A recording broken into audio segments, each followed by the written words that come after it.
Entramos em novembro, ou seja, já vai começar a vir a enxurrada de filme de Natal. A gente está cheio aí já nessa época do ano de ter muitas séries, muitos filmes, tudo relacionado a Natal. Não propriamente dito, né, porque aqui no Brasil é calor e as produções que chegam pra gente é só com neve, frio e tudo, saudades do frio inclusive. Como é de se esperar, né, as produções americanas estão chegando aí pra Netflix e hoje estreia um filme chamado Deixe a Neve Cair, que é um filme baseado em um livro do John Green. Então, se você quiser saber mais sobre este filme que a gente já viu, a gente vai dar a nossa opinião aqui sobre este filme neste vídeo. Se você quiser saber mais sobre ele, fique conosco.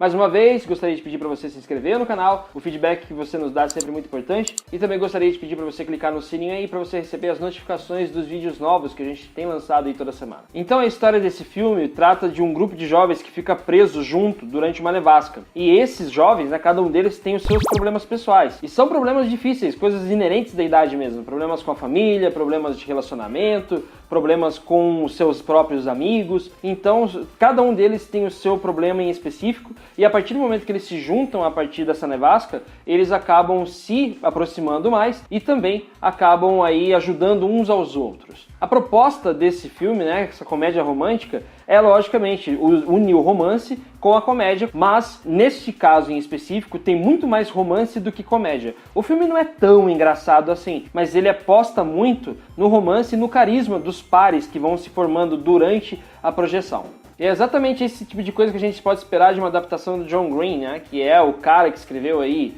quais são os livros dele? A Culpa das Estrelas, Quem é Você, Alaska? Quem é Você, Alaska, Will e Will, tem o Cidade de Papel. Cidade de Papel. Enfim, todos os livros dele têm praticamente a mesma história, só varia os personagens mesmo e alguma nuance entre um e outro ali, né? Então você sabe já o que esperar quando você vê uma história do John Green. Mesmo que nessa história em específico, ele divida, são 3 histórias, né? O livro são 3 histórias que ele divide com a Maureen Johnson e a Lauren Miracle. Então você tem a adaptação dessas 3 histórias dentro desse filme Deixe a Neve Cair. E não dá pra dizer que não foi uma adaptação fiel, porque realmente segue muito o que está escrito no livro, pelo que eu entendi, né, porque eu não li o livro, mas pelo que eu vi o resumo do livro segue bastante, e também segue aquilo que a gente já conhece das adaptações de John Green pro cinema, para séries e tal, que é um monte de adolescente fotogênico, um monte de gente dando risada o tempo inteiro, aquelas pessoas bonitas, aquelas pessoas que você vê, né, o carisma delas assim, e aquela coisa mais puxada para as pessoas bem bonitas, ou até uma coisa meio padrão, né.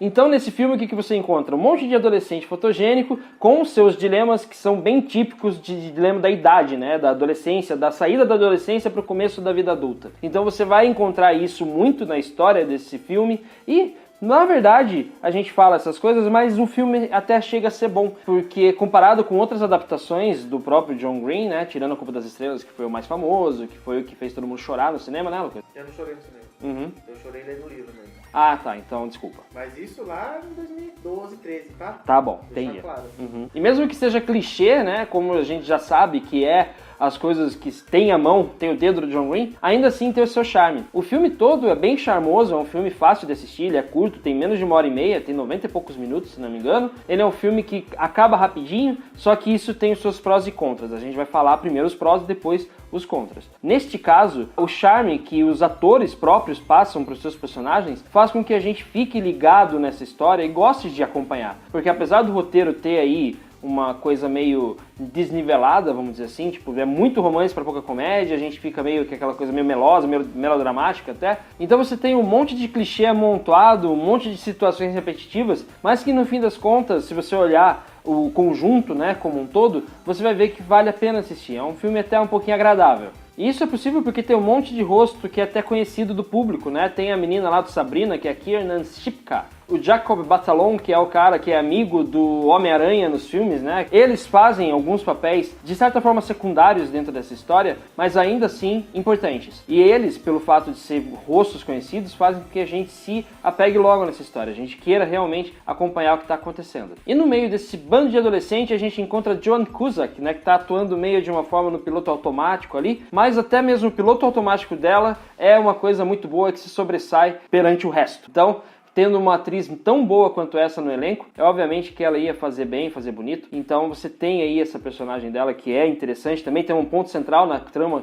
que envolve essa personagem dela. Então, mesmo que não haja uma linha narrativa original nessa história, que já é igualzinha a tudo aquilo que a gente já viu, né, em todos os outros filmes de comédia romântica para adolescentes, até mesmo em outras produções do próprio John Green, você tem aí um elenco bem coeso, um elenco bem bacana, né, tipo, liderado pelo John Cusack, que é o nome mais famoso desse elenco, tirando, né, esses que eu falei, os mais adolescentes, os mais jovens. Então você tem aí um elenco coeso, um elenco que realmente passa uma certa verdade para os seus personagens, e isso faz com que a gente queira acompanhar a história até o fim. E é por isso que vale. No fim das contas, não tem realmente muito o que falar, porque o filme, ele tem esse amontoado de clichê que a gente falou, ele é bem parecido com outros filmes da mesma estirpe, né, do mesmo estilo. Então a gente recomenda esse filme, nós recomendamos o filme para você, você pode assistir tranquilamente, mesmo que com a ressalva de que o filme, ele é esquecível. Depois de 10 minutos de você assistir o filme, você já não consegue mais lembrar a trama direito, ele não é um filme que marca, não é um filme feito para marcar a sua cabeça. Ele é só um filme para você passar um tempo numa boa, tranquilo, com uma historinha legal. Não tem nada grandioso nessa história, não tem nada de grandioso nessa produção, mas ainda assim vale a pena você acompanhar. Bom, por hoje é isso então, muito obrigado a você que acompanhou essa crítica até aqui. A gente se vê no nosso canal 5 Tons para falar mais de filme e série da Netflix e lançamentos do cinema também. Um abraço para você e até logo.